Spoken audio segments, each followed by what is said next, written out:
Hello and welcome back to my kitchen. Today we're making something that I probably should have made last week because to me it has much more of like the Easter vibe. Whereas what I made last week, technically is on theme because eggs, but this just kind of embodies it. It's like springtimey and citrusy and sweet and yellow, which all add up to Easter in my head. Maybe you piece it together, but it's gonna be lemon bars. Probably put it in the title, so that might be a giveaway. But so we're gonna be making lemon bars, and I should have put in an Easter egg into last week's video, like hidden something. That would have been, I'm not clever enough to think of a thing to hide, but that would have been good. A little meta play there. However, there is a continuity error, which, if you have a keen eye, you might have noticed.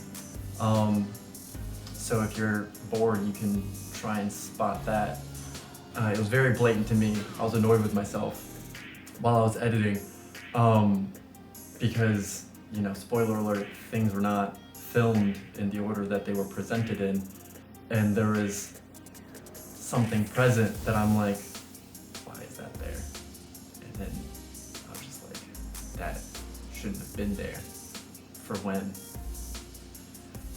But, I'll learn from that. I'll hide my mistakes better. So this counts as an intro, I think, right? And I told you what we're gonna make, so let's hop into those ingredients. I'm filming this on Easter, so any Easter puns still count. You have to accept that. I'm sorry, but it's the law. All right, let's run through those ingredients. Almond flour, cornstarch, ginger, lemons, eggs, a whole lot of sugar, a little bit of salt, butter. So I realized that I say the ingredients and then I say to read the recipe, which you'd obviously have to read the recipe to know the ingredients. But this show isn't about logic, it's about food and cooking. So we're gonna keep the tradition of the order. But all right, so up next is read the recipe and make the game plan. All right, my game plan is to make the crust and then put the crust into the oven that I've turned on for 350.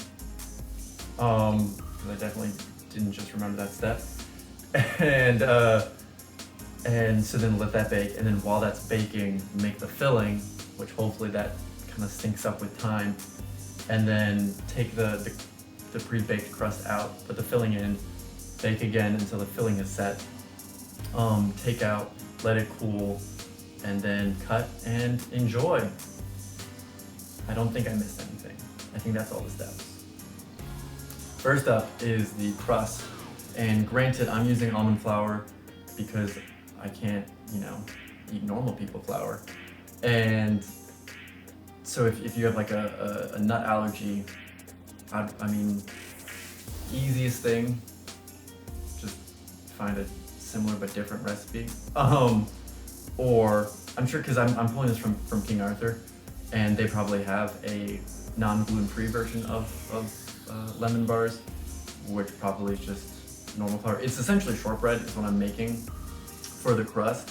So you could also just do shortbread, put that in there, bake it, and then put the filling on top. I'm assuming that will work out the same, but don't hold me to it because even though I might, I have a cooking show thing, I'm not actually an expert. I'm figuring this out as I go along as well. So I'm just finding recipes, making the recipe like once, and then being like, that's good enough, and then showing it to you guys. So just experiment and see what happens. That's all I gotta say. Anyways, let's make that crust.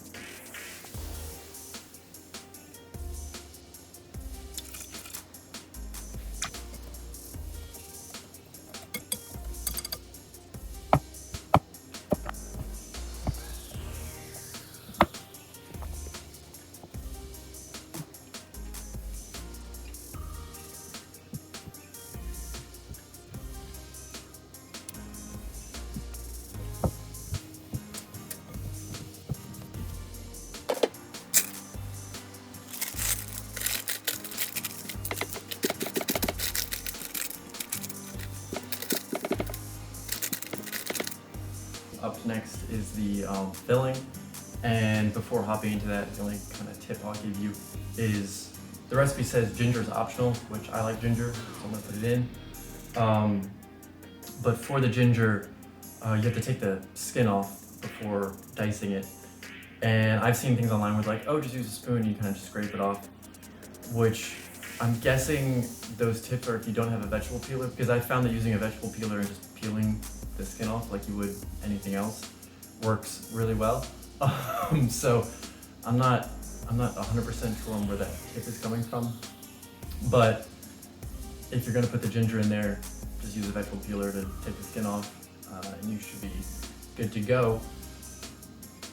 And so let's make the filling, and then hopefully that syncs up with the crust baking, and then we'll be able to throw that in the oven as well.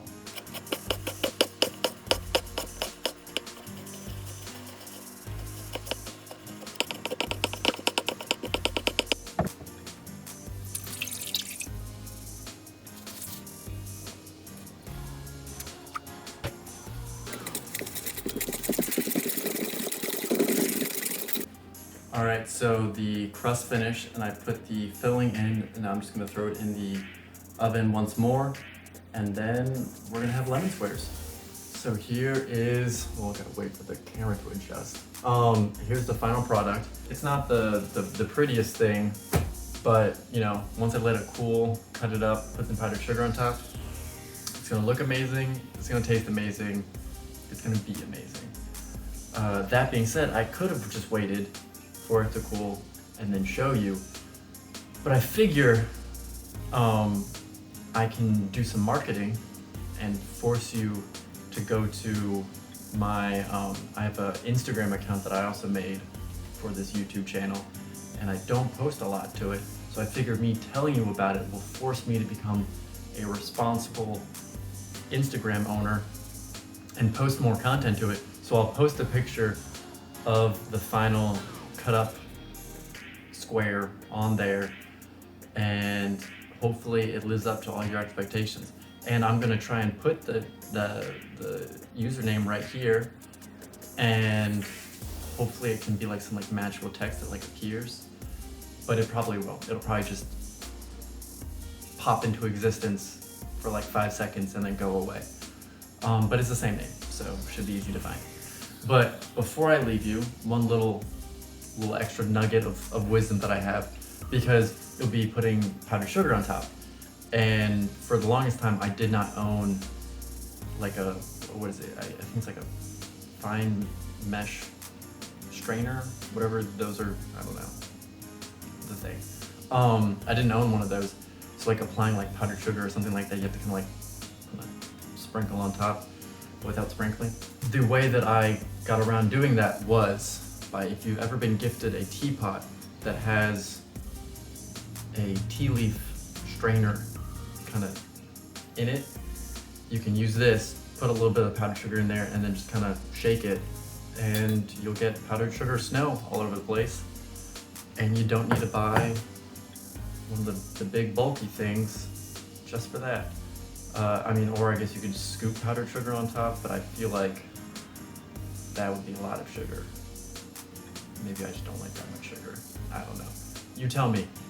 If you didn't have a full-on sieve strainer thing, how would you do it?